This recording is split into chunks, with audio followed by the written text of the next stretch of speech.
Subhanahu wa taala.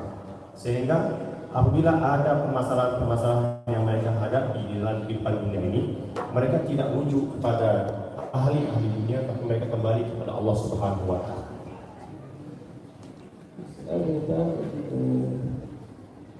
These ulama, good ulama, they have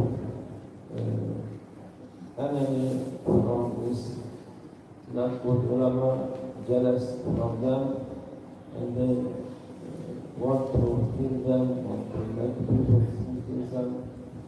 They are only lying, saying something else good to make people against them. Dan setiap ulama yang baik itu pasti memiliki musuh-musuh yang tidak menginginkan kebaikan pada diri mereka, sehingga mereka karena kecemburuan mereka terhadap ulama yang baik tersebut, maka mereka telah bercerita tentang hal-hal yang berkedustaan, berupa kedustaan yang menyalahkan ulama yang baik tersebut, sehingga nilai ulama yang baik itu tidak baik di kalangan masyarakat yang biasa. One of them, he was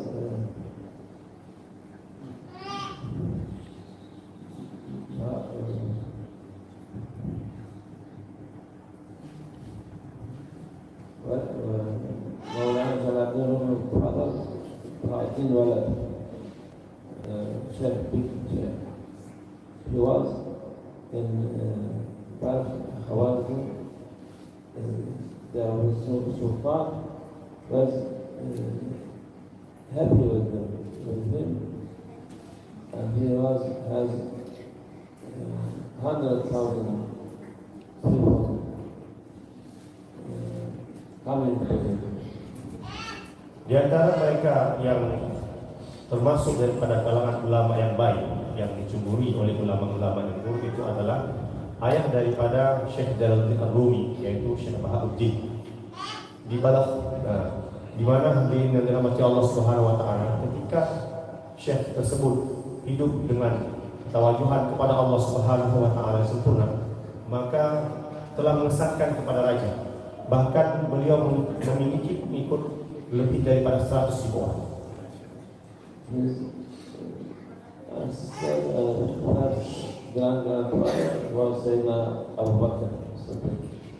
Dan Syekh Jalaluddin tersebut memiliki keturunan, adalah keturunan pada Sayyidina Abu Bakar Siddiq radhiyallahu anhu. And their family calling Al-Khatib. His father was named his grandfather Ahmad Khatib. His father Hussein Al-Khatib. Dan keluarga tersebut digelar dengan Al-Khatib. Di antaranya yaitu Syekh Ahmad Al-Khatib dan Syekh Hussein Al-Khatib. And he was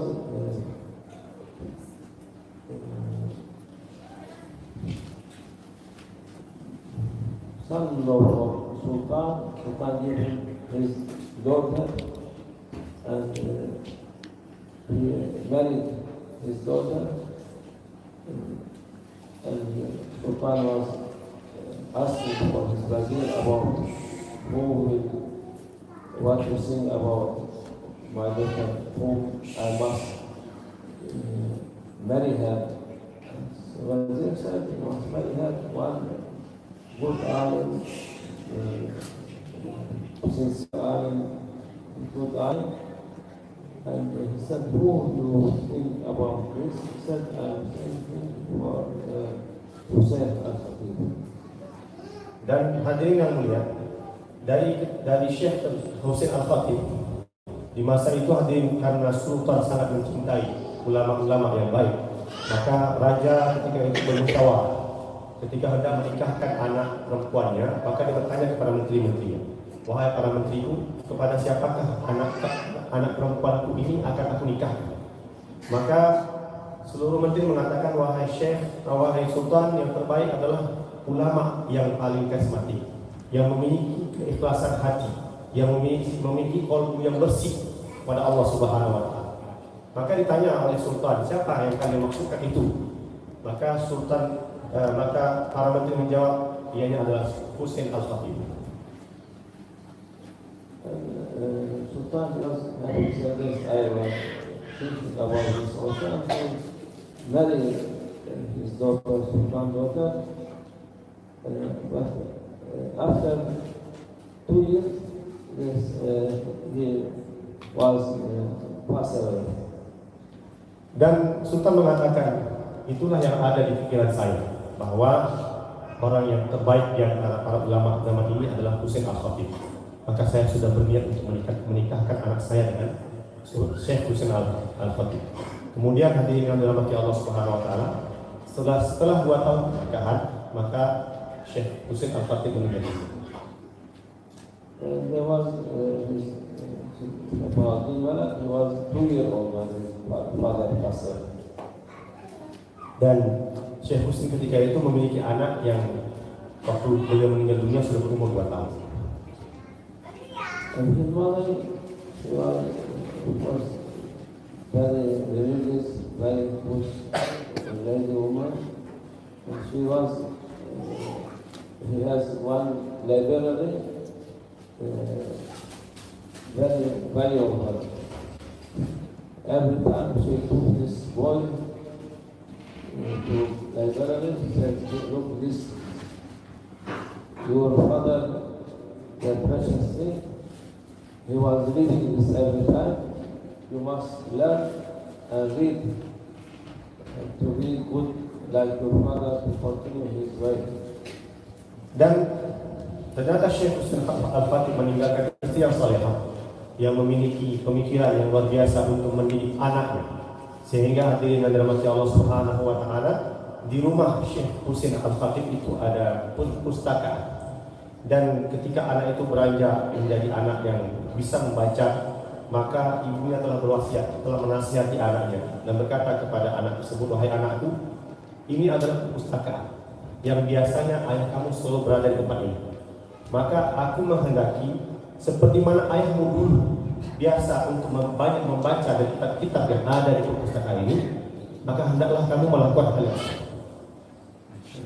Many ulama they asked for this book and didn't give one book of this, only for you. I give it for you when you learn, you must read this. He was happy, said yes, ma'am. Dan banyak juga ulama-ulama yang datang kepada anak daripada Syekh Husain tersebut menawarkan kitab karena sukanya anak tadi membaca, sehingga hadirin yang dirahmati Allah dia terima kitab tersebut dan beliau menambahkan keilmuannya dengan mendapatkan daripada kitab yang disampaikan diberikan oleh ulama-ulama yang lain. Ulama is very valuable thing. Ulama tak betul something else. While Nazim father he was jealous. Something coming night time until morning he was discreet.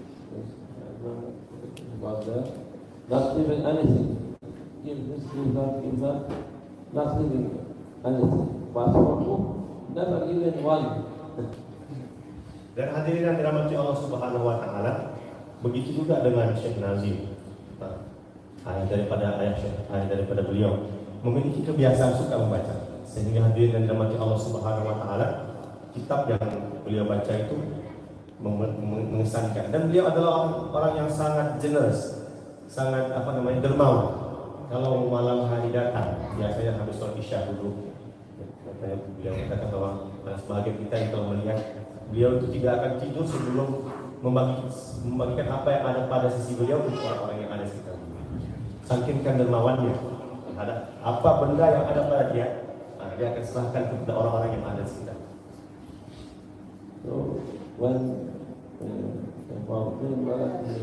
grow and beginning to learn, he was very clever, extremely clever.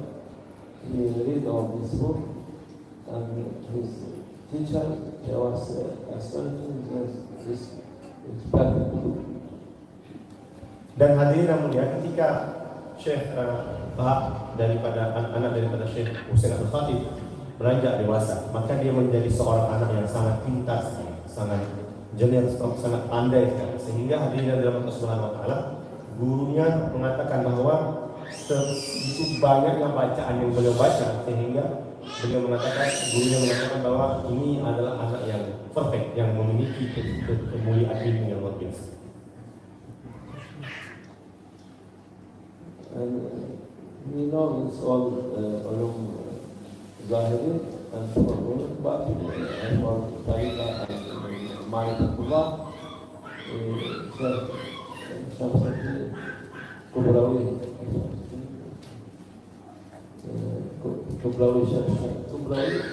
he was the Sheikh.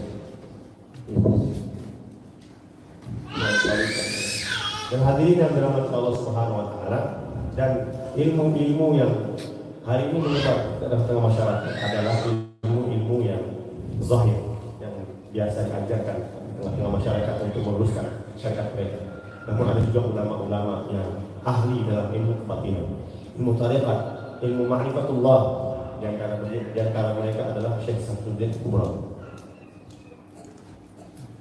And they are coming to highest stage, and people coming for him. Many people come, 100,000 maybe, every time coming to listen to his sohbah, to listen to his knowledge, to take part from him. Dan banyak orang yang mengambil manfaat dari keilmuan yang beliau miliki.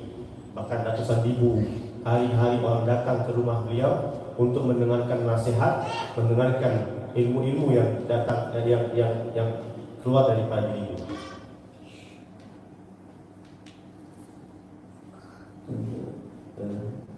After this, he make more riyazat, more to train his ego and his self. He was making mujahada too much.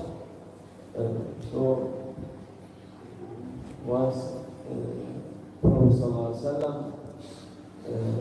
appeared in 300 from ulama, mashayikh in his place, this area, tell them, go and tell Walad Ma'adumala, Sheikh Ma'adumala, he is Amir al-Ulama. Tell him this and tell him to put this in his signature. Dan hadirin yang dirahmati Allah Subhanahu wa taala, begitu tajamnya keilmuan yang beliau miliki sehingga orang-orang datang untuk belajar daripadanya. Dan kemudian hadirin yang dirahmati Allah, beliau mendapatkan berbagai macam isyarat dari Allah Subhanahu wa taala. Dan Masya Allah telah belajar kepadanya 300 ulama. 300 ulama besar belajar kepada Syekh Bahar, 300 ulama besar Syekh Syamsuddin, 300 ulama besar belajar kepada beliau. Dan hadirin yang dirahmati Allah Subhanahu wa taala, kalau tidak, bahkan di zaman itu ulama tidak diakui keulamaannya sebelum mendapatkan tanda tangan daripada syekh tersebut. And when they come to him and tell him, before they tell, he said, "Oh, we're coming for this good tidings from Prophet Sallallahu Alaihi Wasallam. Inshallah, we will do this." Dan banyak orang yang datang dan mereka mengatakan, ya, kalian datang kemari bahwa ingin mendapatkan kabar gembira yang datang daripada Rasulullah SAW untuk setiap orang yang mau menuntut ilmu. And when now people hearing this also, now come more and more, 10,000 people every time comes to me. Dan hadirin yang mulia, dari jemaah itu setelah mereka mendengarkan berbagai macam isyarat atau kabar gembira yang disampaikan oleh Syekh kepada para ulama yang ada di hadapannya, maka orang yang lain yang hadir, para ulama yang hadir pun menyampaikan kepada yang lain, sehingga hadirin yang dirahmati Allah, jemaah yang datang untuk mendengarkan kajian beliau, yang datang untuk mendengarkan apa yang disampaikan oleh beliau sampai puluhan ribu setiap hari. They are saying all together, "Oh, Prophet ﷺ said for this for you are our Sultan, you must be Sultan, we are helping you, we depend on you, you accept to be our Sultan, they said. Dan hadirin yang mulia, ulama-ulama mengatakan kami menghendaki bahwa kami itu memiliki sultan dan kami mengharapkan bahwa sultan itu pada kami adalah Anda. Sultan pada para ulama ketika itu adalah Anda. He said no, I'm not for dunya, I'm for Mawla, not for Sultan. We don't know what Sultan, we want Akhirah, we don't want Sultan. Allah give us this thing, not to seek for Sultanate or for dunya. Tapi ketika para ulama menawarkan untuk bagaimana menjadikan beliau sebagai pemimpin, sebagai sultan atau raja, maka beliau katakan, aku mengajarkan ilmu ini kepada kalian semua. Kepada kalian semua bukanlah menginginkan kerajaan atau kekuasaan atau keduniaan. Yang aku kehendaki dari apa yang aku ajarkan kepada kalian daripada ilmu nubuwah, ilmu Allah Subhanahu Wa Taala adalah untuk bagaimana mencari ridha Allah Taala, mencari ma'rifat Allah Subhanahu Wa Taala.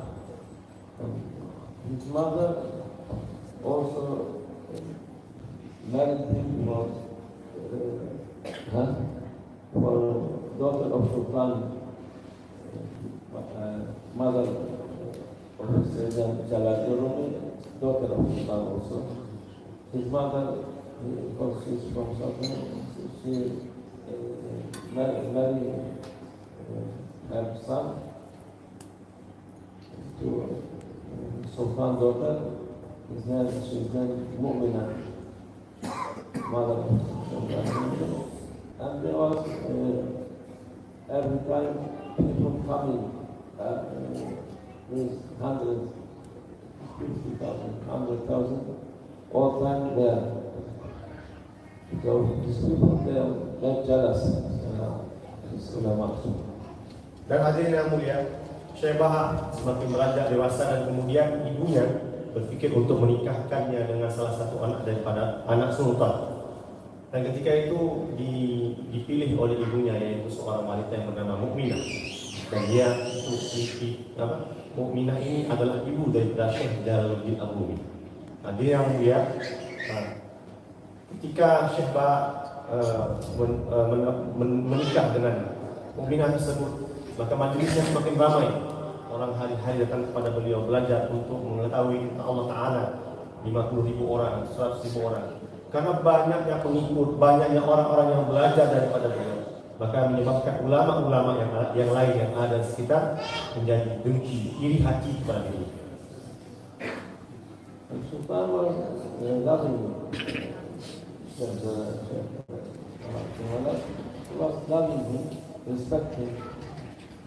But these people, they are not jealous, and they went to Sultan and said, Sultan, oh look, these people, he has 100,000 people, they are coming, they are around him, they are accepting. It will be dangerous for you. You must do something for this. Begitu iri hatinya mereka melihat jamaah, melihat pengikut daripada Syekh Bahar yang begitu ramai, 50.000 sampai 100.000, maka mereka menginginkan bagaimana ini tidak terjadi lagi. Sehingga mereka telah membisikkan satu bisikan kepada raja, berkata mereka-mereka yang memiliki keilmuan yang buruk kepada raja, dan wahai raja, kalau kau biarkan hari-hari Syekh Bahar mengajarkan orang ratusan ribu, maka itu akan berbahaya untuk kamu. Sebaiknya kamu segera menghentikan kajian yang disampaikan oleh Syekh Bahar.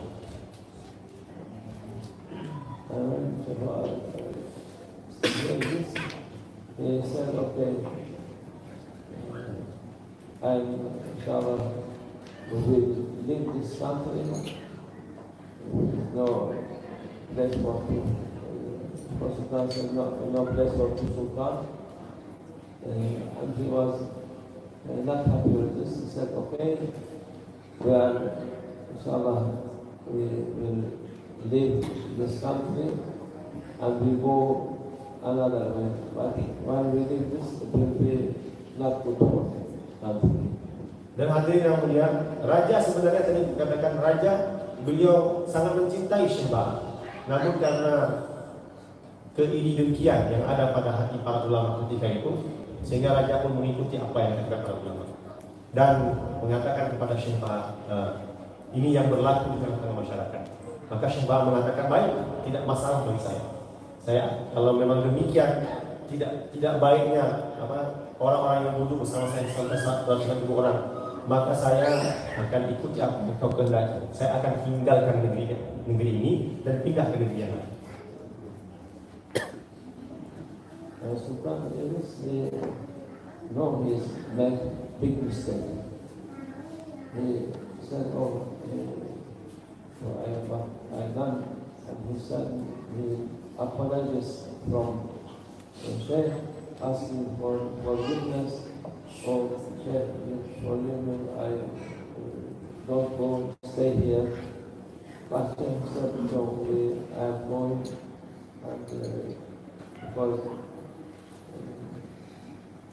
we don't want people to think, but it is not good. So he collected his thing to go, and this the people, all they was selling their house and that to go with him to come back. Dan hadirin yang dirahmati Allah, Sultan pun telah mengira bahwa apa yang disampaikan beliau kepada Syekh Bahar adalah sebuah kesalahan yang besar, sehingga beliau mengatakan kepada Syekh Bahar, wahai Syekh, maafkan saya tidak menghendaki ini terjadi, saya tidak menghendaki Anda meninggalkan tempat ini. Oleh karena itu saya berharap Anda tidak perlu mengikuti apa yang mereka katakan, karena itu adalah hal yang tak baik. Maka hadirin yang dirahmati Allah, kata Syekh Bahar, apapun ceritanya, karena ini tidak baik bagi saya, akan saya tinggalkan negeri ini untuk sementara. Maka hadirin yang mulia, ketika Syekh Bahar mula bergerak daripada negeri tersebut untuk pindah ke negeri yang lain, maka pengikutnya telah menjual rumah mereka di negeri itu hanya untuk mengikuti perjalanan Syekh Bahar, hanya untuk mengikuti perjalanan Syekh Bahar pindah ke negeri yang lain.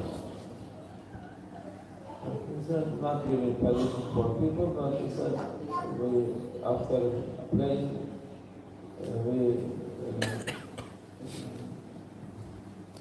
say goodbye for you, and you'll be in what we teach you. Continue this, and be patient, and tell us around what you said. Dan hadirin mulia, mereka-mereka yang meninggalkan rumah mereka, menjual rumah mereka, membawa istri mereka untuk keluar, meninggalkan negeri mereka bersama dengan Syekh, hanya untuk mendapat keberkahan daripada Allah Subhanahu Wa Taala. From then we went by his family and some believe that it was 40 people or 50 people traveling towards Baghdad.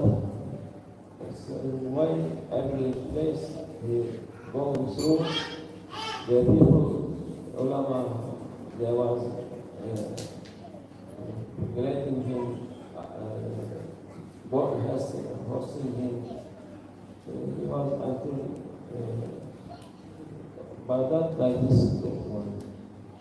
Dan hadirin yang dirahmati Allah, maka Syekh telah meninggalkan negerinya bersama dengan seluruh keluarganya dan pengikutnya lebih kurang 40 orang bersama berjalan pindah ke negeri. Di negeri yang dia datang, setiap negeri yang beliau injak, negeri tersebut pasti akan menyambut kedatangan beliau. Setiap negeri yang beliau injak, setiap negeri itu bergembira dengan kehadiran daripada Syekh tersebut. Dan akhirnya beliau telah pergi ke Baghdad dan tinggal bersama dengan keluarga dan pengikutnya ketika itu di Baghdad.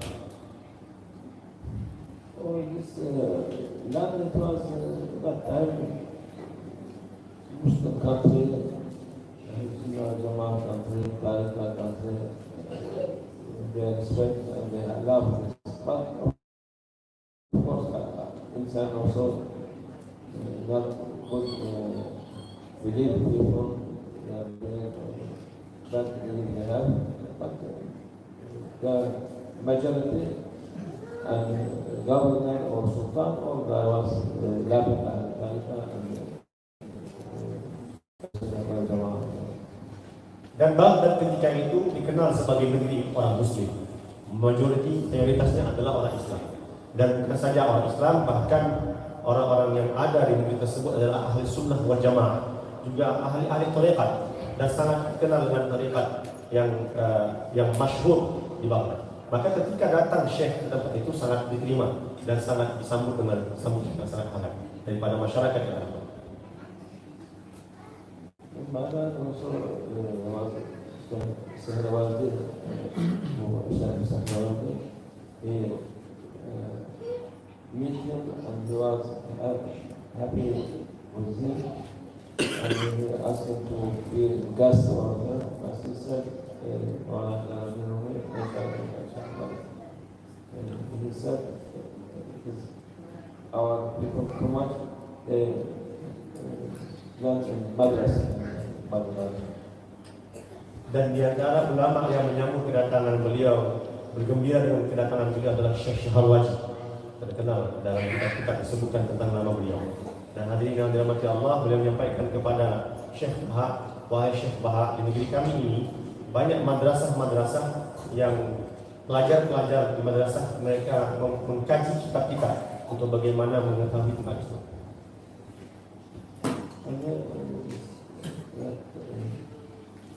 That time, Syekh Jalaluddin was not known to us. He saw one dream. He said, I saw a dream. One old man with white beard gave me flower with six things.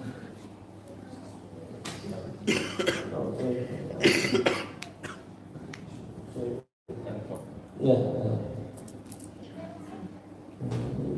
He saw this and then his father said, this meaning you want to be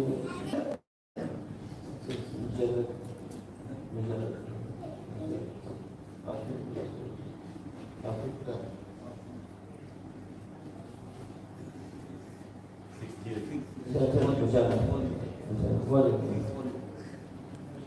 This is tafsir. This is great. Dan hadirin yang mulia, Syekh Baha memiliki anak ketika itu bernama Syekh Jalaluddin, ketika itu masih anak-anak dan masih mau beranjak menjadi anak yang remaja. Ketika satu malam bermimpi, dalam mimpinya dia melihat ada satu orang tua, satu orang syekh yang berjanggut putih, rambut putih, ya kan? Dan ketika itu syekh tersebut menawarkan kepada Syekh Jalaluddin, pot bunga yang berisi 6 jenis bunga. Ada 6 jenis bunga. Maka ketika bangun daripada tidur, maka dia bertanya kepada ayahandanya, wahai ayahanda, baru saya bermimpi seperti ini. Maka ayahnya mengatakan, wahai anakku, kamu akan belajar di sini mengarang sebuah kitab yang akan masyhur di tengah masyarakat, yaitu berjumlah memiliki 6 jilid. Kamu akan membuat sebuah kitab atau mempelajari sebuah kitab daripada seorang syekh 6 jilid.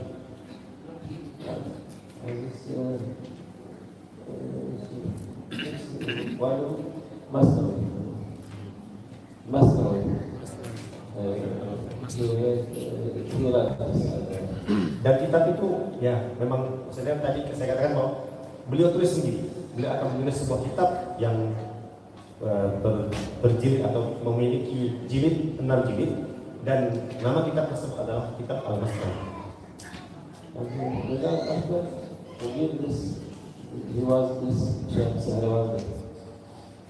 Kemudian kitab tersebut dihadirkan di hadapan Syekh Shaharwadi. After this, they went to Hajj, Hijaz, and they went Hajj, and he visit Prophet Sallallahu Alaihi Wasallam. He was trying day and night there to be happy with the blessed place. And then he was intending to stay there, but Prophet Sallallahu Alaihi Wasallam said, "No, you have another thing. You go Arafah." Dan kemudian beliau telah melakukan perjalanan untuk menuju ke Makkah Madinah.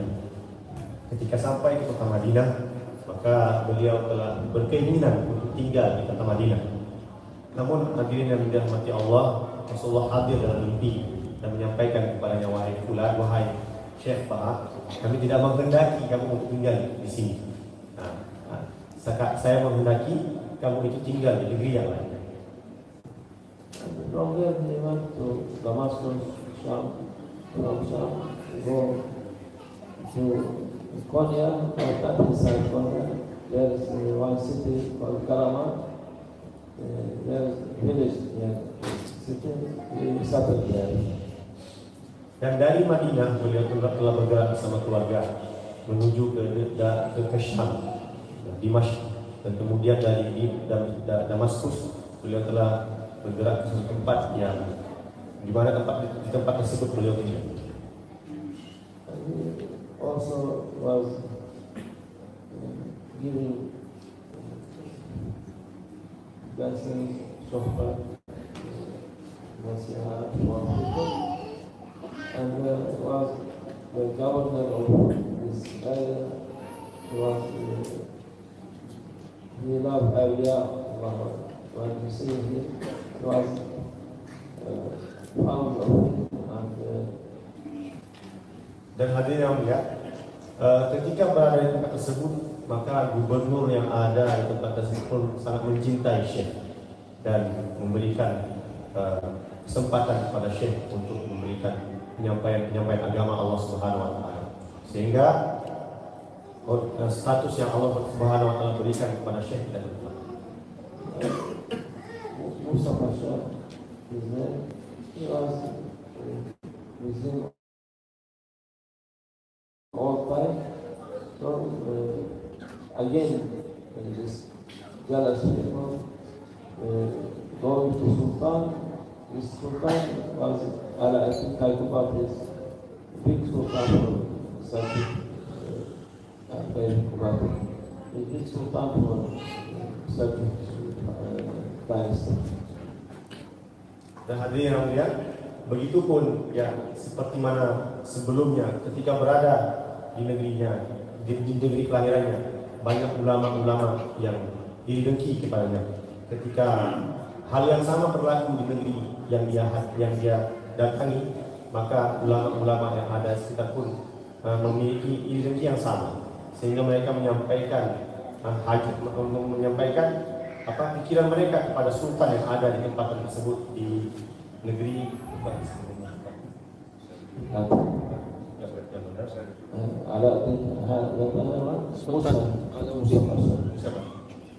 dan gubernur tersebut termasuk daripada salah seorang yang sangat terkenal dan ditakuti, sehingga hadirin yang mulia, selanjutnya beliau sampaikan keinginan daripada ulama-ulama yang iri dengki kepadanya pun telah sampai.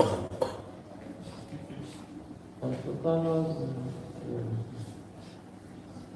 want to know what was he loved this Pasha, but the son after him for 7 years. From 7 years he's in this Dargah, not looking for Sultan or other people. So Sultan sent letter for him. Come, I want to ask you something, come to me. Lalu hadirin yang mulia, dari provinsi yang dia tinggal, ketika sampai berita kepada Musyah al-Musyah, ketika itu beliau adalah gubernur, maka sultan yang ada di negeri tersebut telah memanggil beliau untuk hadir di hadapan. Maka beliau pun telah bergerak menjumpai sultan. Pasha want to say, tell this Sultan called me on his matter, I think, what I do is can you share something? And go, not worry, tell him the truth. Maka ketika itu utusan daripada Sultan, yaitu Pasha, yang datang kepada kepada Syekh Bahak, berkata kepada Syekh, wahai Syekh, sebenarnya saya datang kemari untuk menyampaikan apa yang dijadikan hajat daripada Sultan, tapi saya ragu untuk menyampaikan. Maka kata Syekh, sampaikan saja. Kalau itu adalah perkataan penyampaian yang mesti kamu sampaikan, kamu sampaikan, saya akan dengar. And Sultan asked him, 7 years we didn't see you. Where you have been, what you are doing, they are not coming. Pasha said, I am with Sheikh Basha and tell him about his miracle, about his good thing, what he saw from him. So Sultan was angry with him. He said, why you didn't tell me before this? Dan utusan raja ketika itu berlama tinggal bersama dengan Syekh Bahak sampai 7 tahun, dia katakan. Kemudian setelah 7 tahun balik kepada raja dan berkata kepada raja, kenapa apa yang kamu dapati daripada Syekh Bahak? Maka beliau katakan, aku melihat berbagai macam karomah, berbagai macam kelebihan, berbagai macam hal-hal yang aneh yang tidak didapati oleh orang-orang biasa. Maka dengan pengkhabaran daripada Pasha kepada raja, maka raja berkata, kenapa kamu tidak menyampaikan hal ini dari awal kepada aku? And he sent letter for Sheikh and asked to apologize from him and invite him to Konya. Maka Sultan pun telah mengirimkan surat dari kerajaan kepada Syekh Bahak dan mengundang Syekh Bahak untuk kembali untuk pergi ke negeri Konya.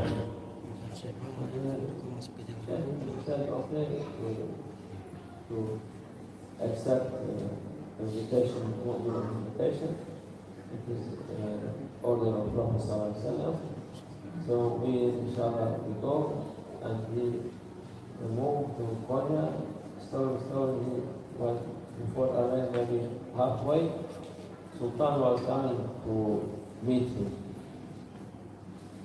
Hadirin yang mulia, maka seperti mana layaknya seorang mukmin apabila diundang mestilah dia datang, maka Syekh pun telah memenuhi undangan daripada Raja Konya. Ketika Syekh bersama dengan keluarga berjalan menuju ke negeri Konya, maka di pertengahan jalan Raja Sultan ikut turun untuk menjumpai Syekh di tengah-tengah jalan. He come out from horse and walking to him and kissing his hand for Sheikh. Dan kemudian raja yang bertugas menjumpai Syekh di tengah perjalanan itu, dia pun telah turun. Ketika melihat Syekh, langsung turun dari kudanya. Dan ketika setelah turun dari kuda dan memegang tangan Syekh dan mencium tangan tersebut, he was apologized again for his fear about him, and they were going to Konya. When arrived place, he said, I'm smelling here my children,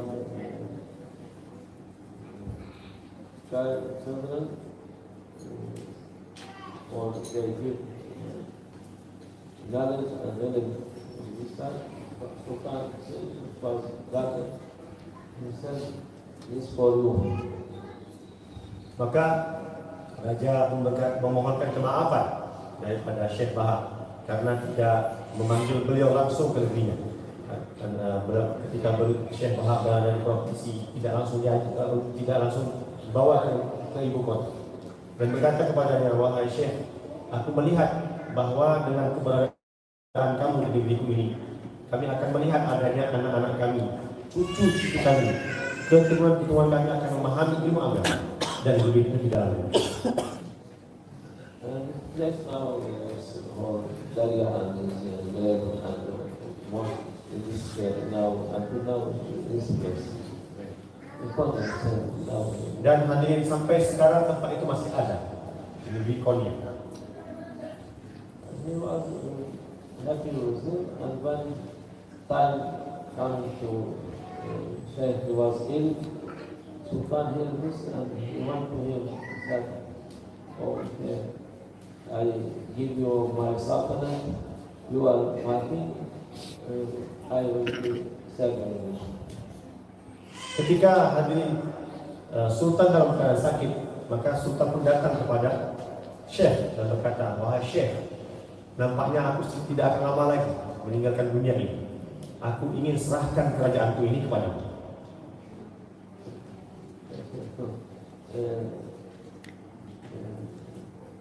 Thank you. This for you, because it is my illness to go to Africa. So I don't need this.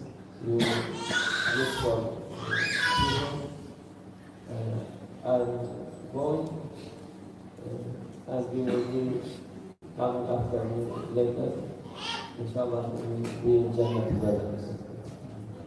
Lalu hadirin mulia, saya mengatakan tidaklah apa yang kau kehendaki itu menjadi keinginanku, tapi yang kuinginkan adalah bagaimana kita nanti dikumpulkan oleh Allah Subhanahu wa taala dan sebagai Allah Subhanahu wa taala menjadi raja-raja jannah. And after 3 days, he passed away. And Sultan was very sad for his many charity for his Sheikh. So, like, good thing for him, but he was, but he have good tidings from Sheikh, he will be in Jannah.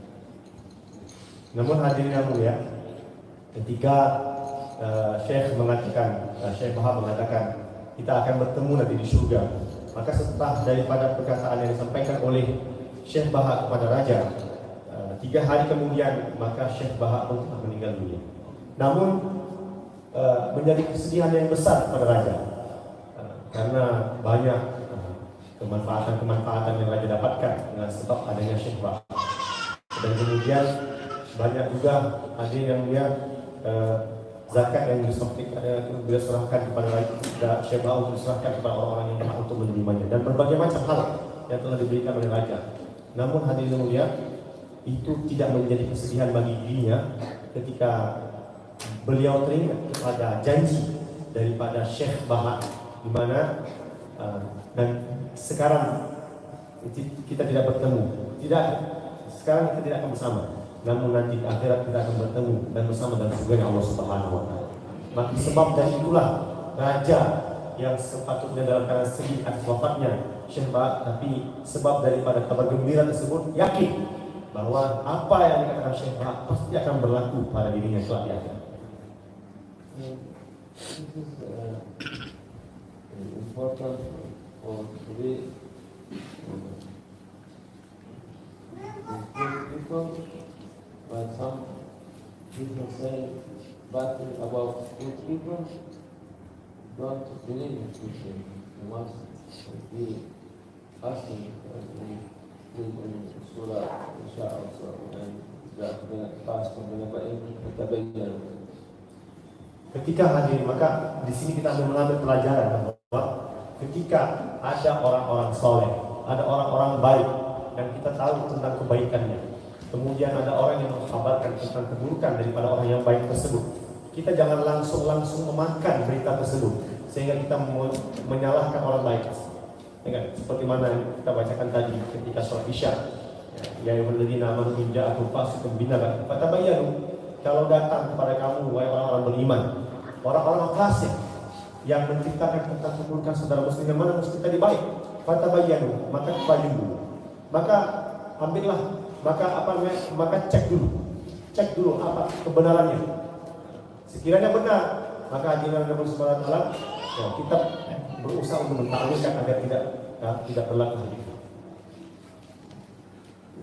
What happened for first Sultan, Mughal, they finished all this country after Then some years later, the Mughal coming, this Monaco and Genghis Khan, they finished. Namun setelah kewafatan Syekh Bahak, ketika itu kerajaan Mongol telah mengambil kekuasaan, melakukan penjajahan di atas permukaan dunia, sehingga negeri-negeri Islam telah dikuasai oleh kerajaan Mongol. Ketika itu melakukan Genghis Khan dengan bengisnya telah membunuh rakyat Islam untuk bagaimana menghancurkan peradaban Islam zaman itu.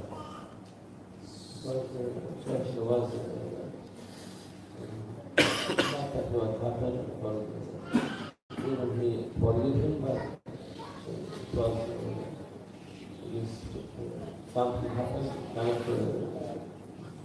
some break, something, they can't fix it. For this is coming bala for them. Hadirin yang mulia, ketika kita tidak menghargai apa yang Allah berikan kepada kita berupa kebaikan Islam dan orang-orang baik yang ada di tengah-tengah orang-orang Islam, maka ketika itu Allah Subhanahu wa taala akan menghendaki bahwa ketika kita tidak menerima kebaikan itu, Allah Subhanahu wa taala datangkan azab, yang mana azab itu amat pedih sekali, sehingga menjadikan orang-orang Islam terancam nyawa mereka, bahkan jutaan orang-orang Islam ketika itu meninggal dunia dengan sebab kebengisan daripada Raja Mongol, kelanjutan dan Genghis Khan serta seluruh tentara-tentara. Allah protection for people who love them, respect them, and this is not only when they are alive, when they are alive, when they don't know them, to respect their kubur, their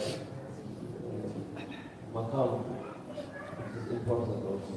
Maka ketika ada orang baik yang hidup di tengah-tengah masyarakat kita usahakan untuk bagaimana menghormati mereka, menumbuhkan kecintaan diri kita kepada mereka, memelihara mereka, menjaga mereka dengan sebaik-baiknya. Ketika hidup kita jaga mereka dengan sebaik-baiknya, maka bahkan setelah wafat pun kita datang ke kuburan-kuburan mereka untuk bagaimana mengambil keberkahan daripada tempat daripada karomah yang mereka dapatkan. Hadirin datang ke kuburan mereka, menziarahi mereka untuk bagaimana mendapatkan keberkahan daripada Allah Subhanahu wa taala amal-amal mereka ketika mereka masih hidup. Kita muliakan mereka ketika masih hidup, dan ketika mereka meninggal dunia, tetap kemuliaan itu wujud dalam hati kita dengan membesarkan mereka dan datang kepada mereka, menjaga kuburan mereka, kemudian menyampaikan pahala-pahala kebaikan-kebaikan kepada mereka. Ini bukti bahwa kita mencintai para ulama dan para wali Allah Subhanahu wa taala. Rahmat, mercy from heaven and my son for this makam, the place, but so coming around also, protects. Dan rahmat Allah Subhanahu wa taala itu, kenapa kita perlu memuliakan mereka? Karena sebelum ketika mereka masih hidup, rahmat Allah Subhanahu wa taala itu turun kepada mereka. Sehingga hadirin yang mulia, ketika kita mengambil penjagaan terhadap memuliakan mereka, mengagungkan mereka, datang ke kuburan mereka untuk bagaimana menziarahi mereka, maka hadirin yang mulia, rahmat Allah Subhanahu wa taala yang pernah turun Allah berikan kepada orang yang memiliki kubur tersebut, akan Allah Subhanahu wa taala turunkan kepada kita yang memiliki rasa penghormatan kepada ulama-ulama tersebut. Ulama also they don't try this. This is it's not good. This is same ulama what they was speak before in this story. Every time they have bad feeling, not bad feeling, and make people to be in trouble. Dan hadirin, ulama-ulama yang buruk, ulama-ulama yang jahat, ketika melihat kita mengagungkan para ulama yang baik-baik dalam hidup mereka, dan ketika mereka telah meninggal dunia, mereka akan mengatakan, apa yang kalian buat ini adalah berlebihan, ini syirik, tidak baik. Maka hadirin yang mulia, ini sebab apa mereka melakukan hal ini? Karena mereka ada sangka buruk dalam hati mereka kepada apa yang dibuat oleh para masyarakat yang mengagungkan para ulama. One Prophet ﷺ says, "Man kana qabli wa ja'alat lahu shafa'atan," and he said to go to his father or mother grave and day of Friday Jummah, read Yasin, Allah bless him. Hadirin Nabi kita Muhammad sallallahu alaihi wasallam bersabda, "Barang siapa yang menziarahi kuburku, maka wajiblah baginya syafaat," kata Rasulullah sallallahu alaihi wasallam. Bahkan Rasulullah juga menyampaikan tentang pentingnya menziarahi kubur, terutama kepada orang tua kita yang meninggal dunia. Barang siapa yang menziarahi kubur orang tuanya ketika orang tua sudah tidak ada lagi, setiap pada hari Jumat dan membacakan Yasin setelah doa tersebut di kuburan tersebut, maka Allah Subhanahu wa taala akan menjadikan dia adalah anak yang saleh, anak yang berbakti kepada orang tuanya, dan Allah Subhanahu wa taala akan memberikan keberkahan dalam kehidupan. Masyaallah, ya, many awliya Allah and 100,000 of Shahid fighting against this enemy of Islam. All this, inshallah, barakah for you. Dan di tanah negeri kita ini banyak para syuhada, ulama-ulama yang telah mengorbankan nyawa mereka untuk mempertahankan Islam di negeri ini. Maka hadirin melihat ini adalah sebuah kebaikan yang mesti kita ambil dengan kita banyak mendatangi kuburan-kuburan mereka agar kita mendapatkan semangat yang mereka miliki dan dapat daripada Allah Subhanahu wa taala sebab daripada apa yang pernah mereka dapatkan. Allah bless them, make them become higher, and inshallah protect us. Semoga Allah Subhanahu wa taala terus meninggikan derajat syuhada, ulama-ulama, mutaqaddimin dan mutaqaddimin yang ada di negeri kita ini, dan jadikan mereka berada di derajat yang tertinggi di sisi Allah Subhanahu wa taala. Dan semoga Allah Subhanahu wa taala berkahi daripada para wali Allah Subhanahu wa taala pelihara semua kita daripada segala macam keburukan-keburukan yang ada di sekitar kita. Amin.